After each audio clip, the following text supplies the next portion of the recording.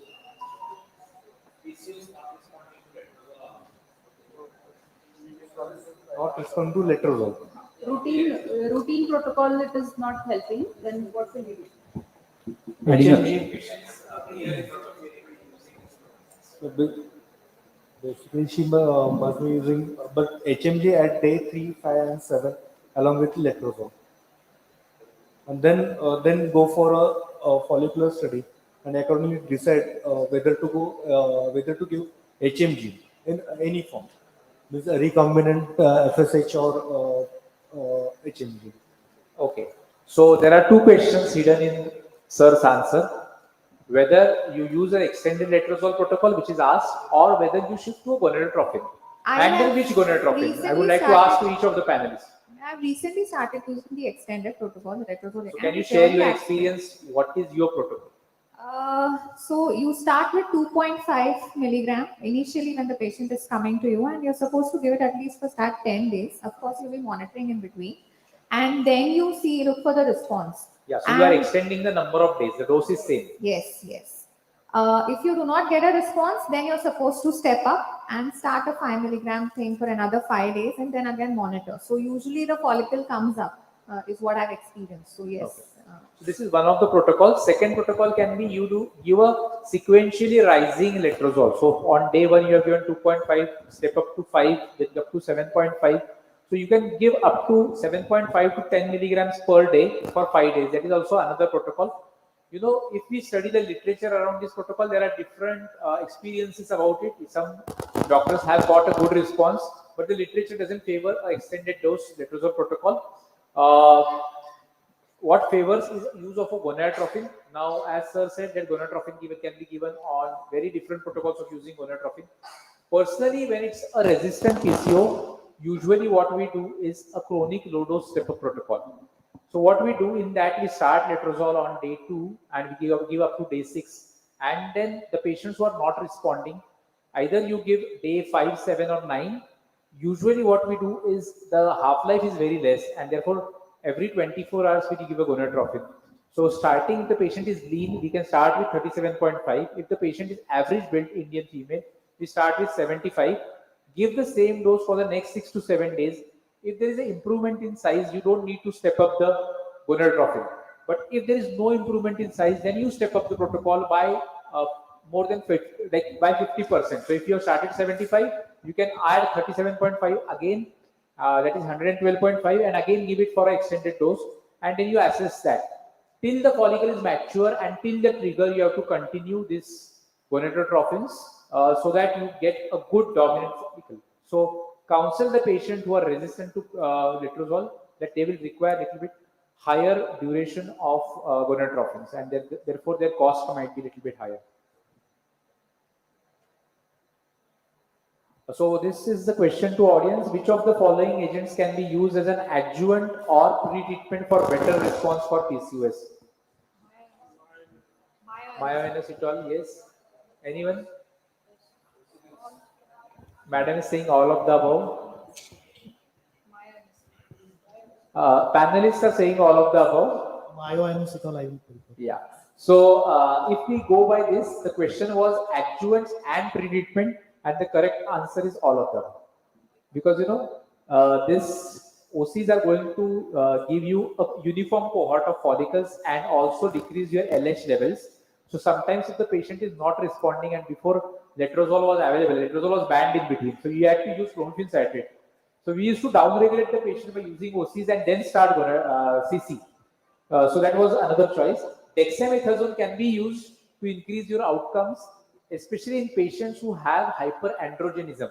Clinical or biochemical signs of hyperandrogenism, you can add dexamethasone with the start of stimulation. Myo-inositol and metformin are proven. In short, I would like to have it from the panelists. What are the adjuvants which you use, and what is the rationale, and what duration you use? anyone can take. What duration you are using, and what is the rationale of using this adjuvants in PCOS?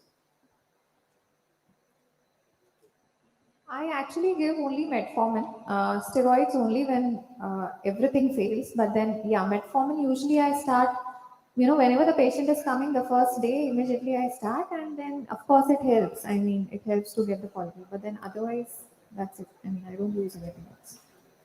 OHI, that is metformin, for at least 3 months. Then looking at the weight reduction, firstly. Secondly, myoinositol and D-inositol combinations. These two drugs I prefer. Definitely. For at least 3 months. Yeah. So there are certain indications which are listed here: PCO with anovulation, CC resistance, and BMI more than 30, metabolic syndrome, hyperinsulinemia, which is proven, or glucose intolerance. All these are the indications of starting metformin. Inositols, as sir has said, again as an adjuvant to metformin, they can be used. They definitely have a role where patients are intolerant to metformin, or where you have to use little bit higher dose of metformin. So instead of going for a higher dose, you can use myoinositols and D-inositols as an adjuvant. Anyone for laparoscopic ovarian drilling? We have endoscopic surgeon. We have sir who is saying yes. Go for laparoscopic ovarian drilling, provided the technique is absolutely scientific. You need to have not more than 4 sites, 4 seconds, and 4 watts only. That rule of 4 is there, and you have to have a pre-surgery AMH done of that patient. You should not be over cauterizing the ovaries, giving a good saline wash after that, so that there should not be a greater lateral thermal damage. That's it. I guess laparoscopic ovarian drilling is not absolute as of now. Some of the resistant cases you can definitely try a laparoscopic ovarian drilling, but it should be a judicious one. Anyone against? Sir has. Totally against. Sir is in favor. So anyone against? Then whatever it is, I don't. Anyone against LOD? Me. So sir is against LOD. We have our panelists. So yeah, prove yourself. Why are you against?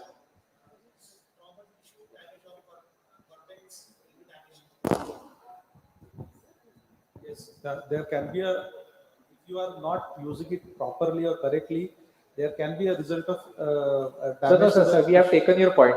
Let him keep his point. Any more points?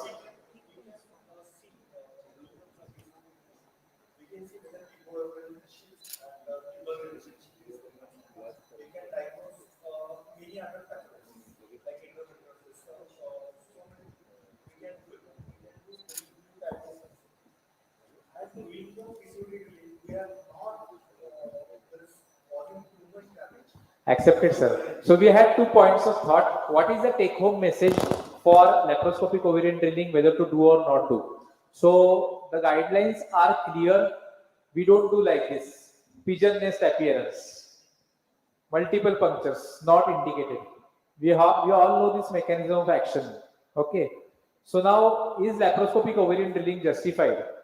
Yes, according to international guidelines, PCOS 2018, laparoscopic ovarian drilling is the second choice alternative for treatment, along with gonadotrophin IUI. So you can use either of these. The first line of treatment, if you go and read the paper of international guidelines 2018, you will see that the first line of treatment for PCOD is ovulation induction, especially with letrozole. The second line of treatment is laparoscopic ovarian drilling or gonadotrophin IUI. If the patient doesn't want a regular monitoring, not affording for gonadotrophin, and doesn't want IUI or something like that along with gonadotrophin, and just want to try themselves, they are young, their AMH levels are quite high, LH levels are quite high, ovarian volume is quite high. These are the candidates who are good candidates for LOD, and we can justify LOD in this category of patients who don't want a regular follow-up. Whereas if the patient is a little bit older, they have had a previous duration of infertility, like this patient who is quite old, 6 years duration of infertility. Now these patients, if you do a LOD, you again have to wait for spontaneous conception for 6 to 8 months. Not an ideal candidate for LOD, and probably this patient is for gonadotrophin IUI followed by IVF. If both of these fails, then the third option which is mentioned is going for IVF, which we'll come to. Which gonadotropin out of this? Please prove yourself. If you answer, you have to give a justifying statement. Why and why not? Please take it up. So, give your choice of gonadotropin: RFSH, urinary FSH, or HMG. I usually give HMG only. And HMG. that works Okay, well. HMG for madam. Sir. Recombinant is always better. Recombinant is better. But HMG is quite cost effective. You say HMG is cost effective. I agree. HMG. HMG. Anyone from the audience in favor? We'll see who is in favor of RFSH. Can you lift hands? Urinary or RFSH? No one. I think the message is loud and clear. Any gonadotropin is better. As per the recent Megaset trial 2021, which was done in PCO patients, to see and assess which gonadotropin is better, it was previously thought that there are high LH levels, and therefore if you use HMG which contains LH, it can hamper your results. That was previously thought, and therefore it was considered for IUI or for IVF, RFSH had to be used for PCO patients. Now that's not the case. You may use HMG or RFSH or urinary FSH depending upon your center protocol. That's what they have clearly mentioned in the guidelines, that any type of gonadotropin is better. These are the different protocols which madam has suggested, and so GnRH antagonist protocol. These are the apple bomb scoring which Supriya madam talked about. 2 cycles of IUI failed outside, no dominant follicle. Then we have to use a roll of Doppler, which again Pallavi has talked about. We know that we have to manage LUF, also very common in such patients of PCO. Not going into details, this was already discussed. So now we have got a message that if a patient is elderly and she is a PCO, even if she has a good reserve, you need to treat her on priority basis and treat her in time. Okay? I'm not going into details. I rest my case here and ask Pallavi to go to the second case.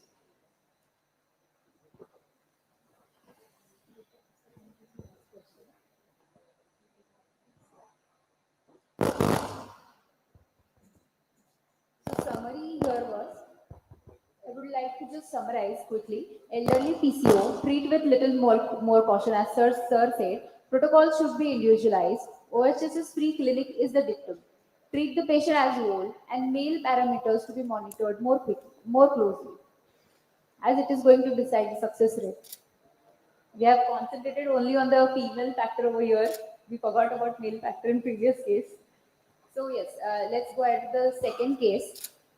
Mrs. XYZ, 30 years old, she is resident of Solapur. All her hormonal factors are normal. She is infertile since 5 years. USG is normal, AMH is 2.8. Husband semen sample is showing oligoasthenoteratozoospermia. IUI is done already 3 times, no positive results. ICSI plan, anti-protocol use 14 oocytes retrieved, 1 fertilized. But it was also grade 4 BB blast, and patient has come to you for the further treatment. So how will you manage this case? Looks like the will you sperm. still transfer this blast, or will you go for the next cycle, or would you like to do some pre-treatment, or there is something else? What is the obvious cause in this patient? Yeah, so we start our discussion with that. Probably, if you are not comfortable answering the total management, how do you assess a male factor, and is it very important to assess a male factor? Ajit sir. We'll like to assess this fellow in multiple angle, whether he is having previous history, any medical history, past history, or past any surgical history. We'll have to look for her local examination also to rule out varicocele or any gonadal problem in his case. On the top of it, to rule out diabetes and everything. But again, in his case, it's better to preserve his semen and sperm, and then do a embryo. Again, thaw that embryo, frozen them, and if When endometrium will be all right, then only transfer the Okay. embryo. So complete assessment of the man is very important, and not rushing into the treatment is what sir has to say. Do a complete history and clinical examination. Go for some tests. Do ultrasound and try to give justice to the man. Any hormonal test or any other test which you would like to do in this patient before going on to the next treatment? Any of you on the panel? Any other investigations other than ultrasound It's and almost semen 5 test? million, so definitely a karyotyping also is warranted as per the latest guidelines. And of course, his FSH, his testosterone, and his thyroid and prolactin also is to be done. Yeah. So any hormonal levels, which any semen analysis which is showing a severe oligoacetanoteratospermia, we need to assess the man completely, and one of the assessments is hormonal assay. We go for the FSH testing. It can be a patient of testicular failure. The patient might be going into testicular failure. There can be a sequential loss of the sperm count, and therefore we need to assess that. So if the FSH normal levels are between 2 to 8, if anything tends to go more than 8, it's showing abnormality. Anything which is going more than 11 is definitely abnormal. So we need to assess the FSH level. We need to see the testosterone level as well. So the testosterone to estrogen ratio is very important. TE ratio. So if the testosterone levels are lower than 250 or 260, these are the patients who will require hormonal treatment as well to increase these testosterone levels. We'll ask our panelists to throw our light on that also. Karyotyping assessment is important. You can have translocations, inversions in such patients, and therefore this can guide you about the further line of management. Especially, there can be some microchromosome microdeletions as well, and therefore that is also justified in doing in that patient. So therefore, complete assessment has to be there. And as Ajit sir said, that varicocele, if you see varicocele, treat that, because one thing is going to be affected by varicocele. You have not mentioned that test. Anyone of you? Absolutely. So sperm DNA fragmentation is another test which you will go for before treating this patient and doing next IVF or IUI. Because this patient has a severe OATS, sperm DNA fragmentation may be deranged.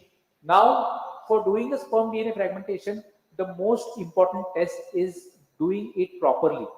Don't do sperm DNA fragmentation in a local lab where they are doing it by a SCD technique.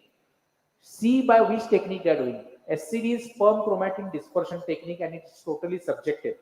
Okay, you just stain the sperms and see which sperms are stained and which are unstained, and that's a totally subjective thing, and you may get varied results. Okay. If you go to the literature, it is said that sperm chromatin structured assay, which is the immunoflow cytometry techniques, and tunnel assay, these are the best techniques to assess sperm DFI. So do those in standard labs. See around you which labs are doing tunnel assay and SCSA, and there only you send the sperm DFI sample. There is a protocol of sending a sperm DFI sample. The patient has to have only 48 hours of abstinence. The abstinence should not be less than 48 hours. It should not be more also. There should be a recent ejaculation, because if it's a long-standing non-ejaculated semen, it's going to have a higher DFI. So this all protocols need to be followed before you send a sample for DFI. Before doing the semen analysis, all these parameters are again important before you go on and do the semen analysis. Factors affecting sperm quality are all this, and we have different problems at the level of sperms. So Dr. Sumit has already told about when to order hormones and when not to order hormones. This is the indication. Dr. Ajit has talked about the ultrasound and varicocele surgery. Sir talked about, Fernar sir talked about the sperm DFI. All these are important things before you venture into the next line of treatment for these patients. If it is a raised sperm DFI, more than 25 to 30, you need to wait, give antioxidants, reassess the DFI after 3 months. This is one conservative line of treatment. If the DFI doesn't improve, you have 2 or 3 options.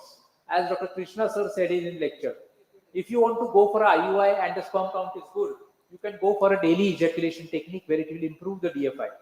If you want to go for a IUI but you know that there is a low sperm, you cannot go advise the patient daily ejaculation. These are the patients who might require a magnetic cell sorting or a microfluidics, which are the techniques available, which can be used in IUI as well as IVF. So these sperm selection techniques needs to be followed for raised DFI.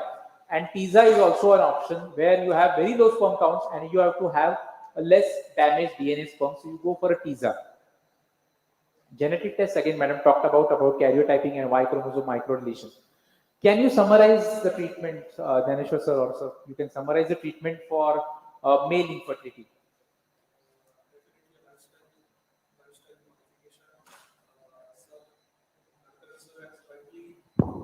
That lifestyle modification,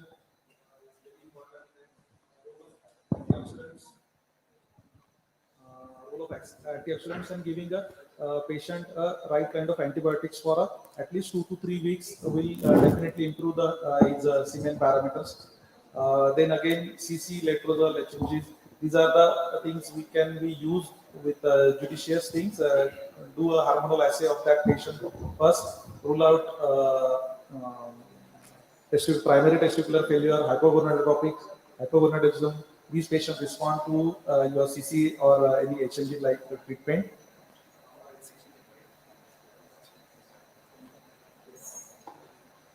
Yeah, so the antioxidants have to be given for a period of at least 3 months. You need to give antioxidants in a proper dosage. So please see the recommended dosage and then give the preferable antioxidant, which is to be given for at least 3 months. Medical management of oligospermia, as all the August audience say, based on the testosterone estrogen ratio, you can give clomiphene citrate 25 milligram once a day for at least 3 months, or you can use alternatively letrozole 2.5 milligram OD, where the testosterone levels are less. You don't give clomiphene citrate and letrozole for all patients of oligospermia. That's not indicated. FSH has to be normal if we are starting. At least the FSH should be normal if we are starting. Yeah, FSH should be normal and the testosterone level should be low before we are starting clomiphene citrate. Another method of increasing the testosterone levels is giving some LH. So you don't give LH directly. We can give HCG driven LH. So HCG 5,000 units at least once a week for 4 to 8 weeks is going to be, at least 8 weeks is going to benefit you. As sir has rightly said, Dhaneshwar sir has rightly said, the antibiotics, if you see that the viscosity is high, if you see that you are having pus cells in the semen, if you do a semen culture and it shows infection, you have to give a longer broad spectrum antibiotic such as levofloxacin or doxycycline or azithromycin for a period of minimum 3 weeks so that it is effective. Then only you will be able to improve the sperm quality and achieve good results for your IUI or IVF. So we raised a case here by speaking about male infertility.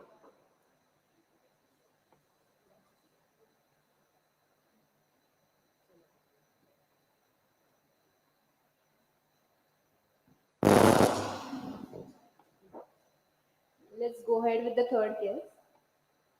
Yes, so 39 years old lady, husband 41 years old, hypothyroidism already on a thyronome 137, married since 12 years, okay. E2, both normal conception, first laparotomy and during first cycle laparotomy, salpingectomy was done, and second time laparoscopic salpingectomy was done. History of 4 IVF cycle and 8 transfers done in total. Conceived in a second transfer. DADC twins. First was a monoamniotic at 8 weeks. It was a missed abortion at 8 weeks, and other aborted at the 5th month. And patient again tried a few cycles and conceived in a 5th transfer. And now she's having thin endometrium. Also query fluid in cavity also. AMH is 1.3, and she have already undergone hysteroscopy and lateral metroplasty. Husband semen is showing severe oats. So how will you manage this case? It's a difficult case to manage, but any insights on that? Like, it's a case where, she has conceived, then recurrent pregnancy loss is there, IVF failure is there, and now she has thin endometrium. How to go about it? She's a complete package for a food for a thought. But I don't think it is a cervical incompetency. The cause of that abortion was a cervical incompetency, as it is a 8 weeks pregnancy.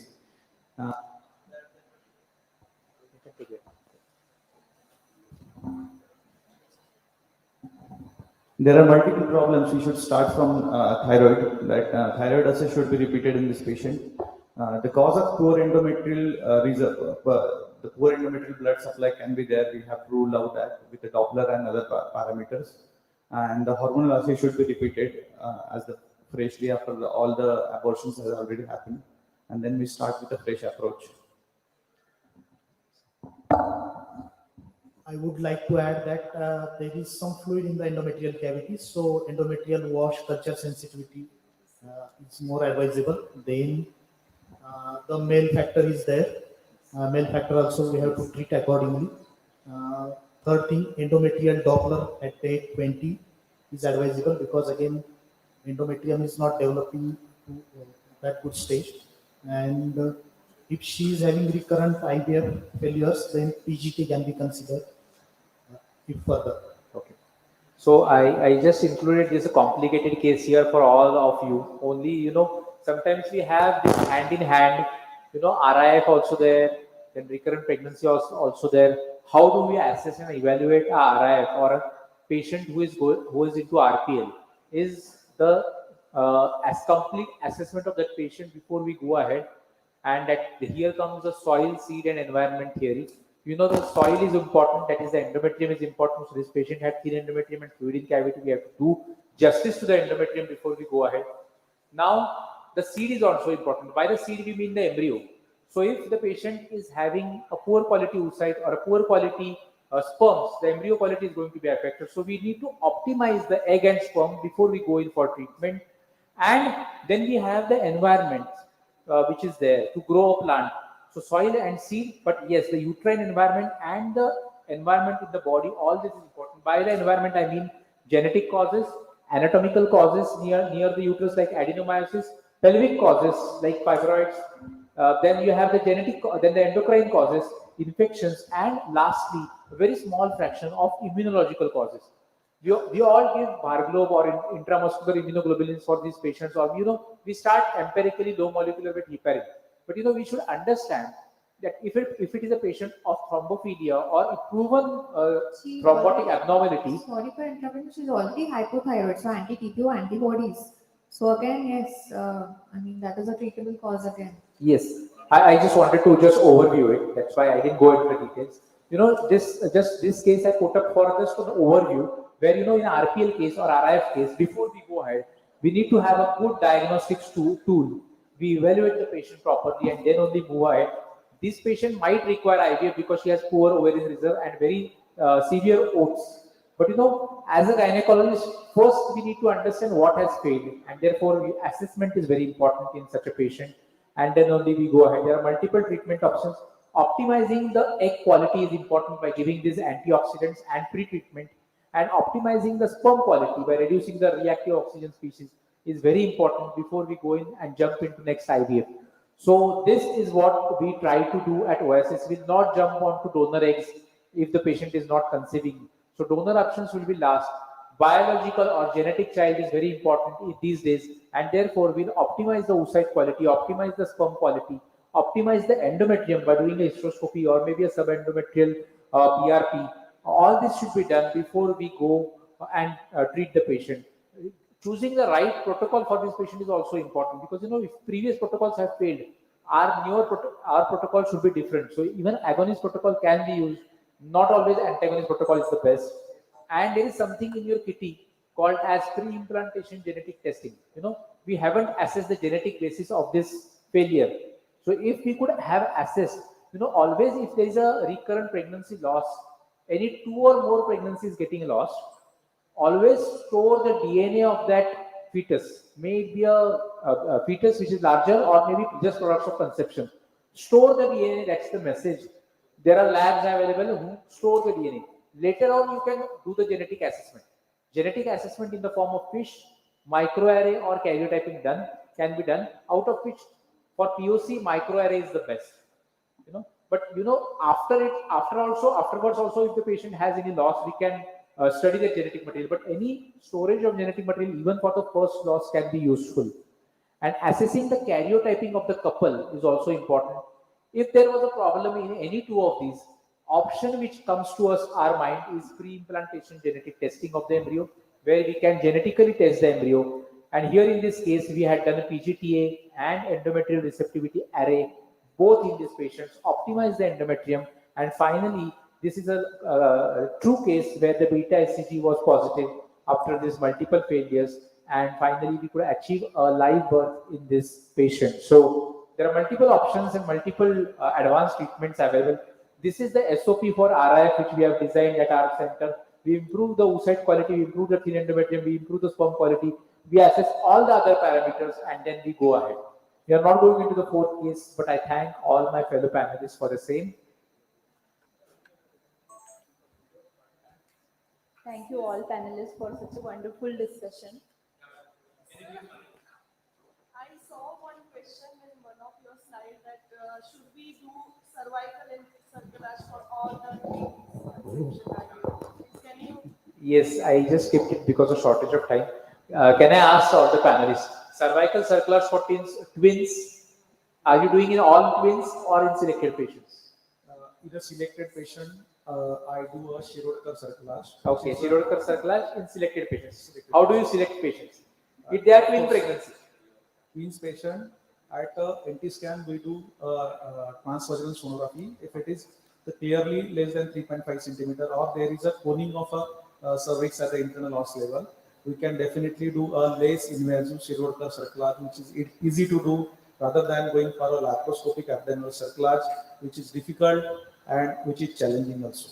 So sir says selected cases, transvaginal assessment at NT scan, that is 12 weeks, is what sir is doing. Any other difference? Just to add up the thing, even if all the signs are not there, but the previous history of second trimester abortions, I would like to go for answer to this patient. And the timing of scan, as sir has mentioned, it is a 12-week for an NT scan. It's too earlier for me. I would have still waited for 14 to 16 weeks. And any sign that is Y sign or V sign on the USG is positive, I would like to go for a cervical sensor. Okay. So I think the opinion has come out in bits and pieces. It is not a frank opinion. There is no evidence-based guideline where you can say that cervical circulage should be done for all twin pregnancies. That's not the rule of thumb. So careful case selection is important. It's said that even if you do cervical circulage in twin pregnancy, those who are bound to abort might abort, and many of the twin pregnancies carry till full term even without a circulage. So you have to take your opinion based on these experiences and evidences that assessment of the cervix is important. However, I disagree with sir that cervical assessment at NT scan is important. No, cervical assessment post 18 weeks is usually shown to tell us incompetence. So that's the guidelines say, but it's too late for a circular, which I agree. That if there's a previous history of cervical incompetence, then you put a stitch at 12 to 13 weeks or 14 weeks. That's the ideal time to put in a stitch. So if there is a previous loss of previous cervical incompetence, definitely an indication. Cervix less than 2.5 centimeter, anytime during 16 weeks above is definitely an indication to put in a stitch, or maybe a uterine anomaly, or if you have a treated septic uterus or something, cervical dilatation was performed. All these are justified indications for doing cervical circulage. Rest aren't justified. However, if you ask me a practical point, if it's an IVF conception and I put a P glass. So if it's an IVF conception, it's already a high-risk pregnancy. Yeah, but there's no justification. 36, 37. There is no evidence. It's off paper. But normally, if it's a twin pregnancy, I would do the NT scan and go for circulage because it's already. That's experience based, and that's what I also do, and I agree. But we can't pass on the message to the August audience that it should be done. No, even if it's an IVF pregnancy, it's not an indication. There is nowhere written that you should put a stitch for cervical for a high-risk pregnancy. But I put a stitch because I don't want a complication later on. Sir,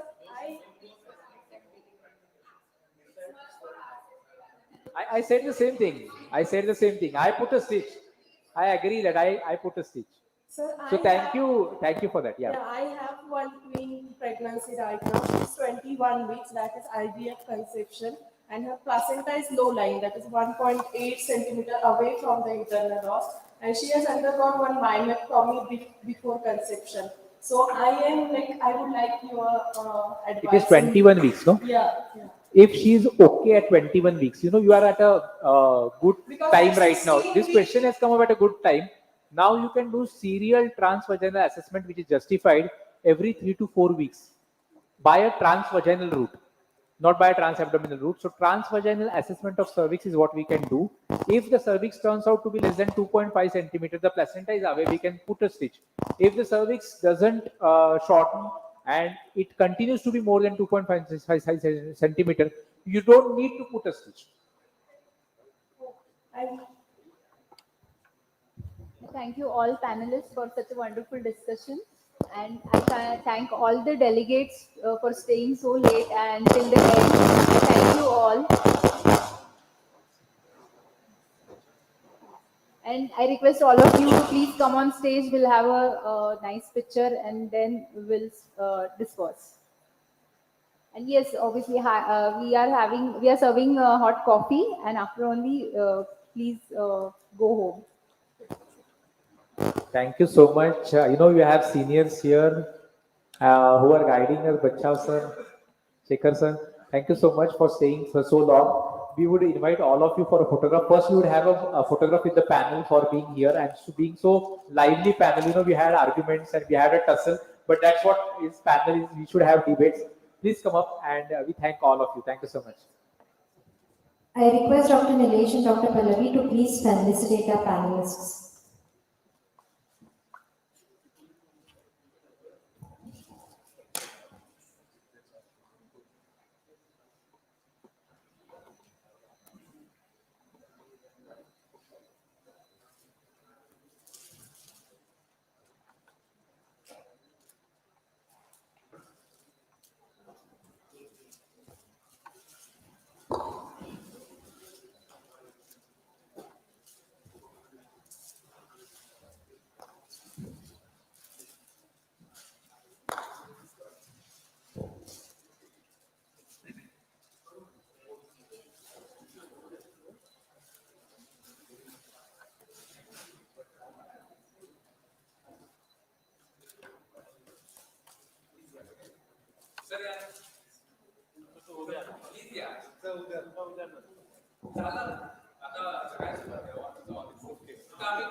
I request Ms. Audrey D'Souza, Center Manager of Oasis Fertility Nashik, to give the vote of thanks. Good evening, all. I thank our distinguished chief guests, our co-founder, clinicians, and all the dignitaries for making this ART conclave a grand success. With their valuable inputs and experience, I feel all the participants would have definitely got pearls of wisdom out of this academic sessions. Thanks to each and every person for making this happen.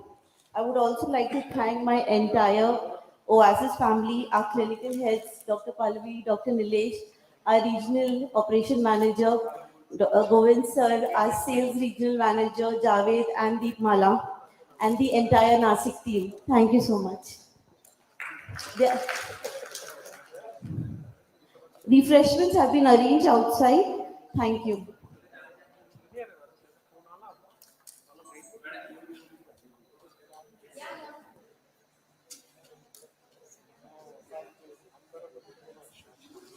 Requesting to gather at the center for picture.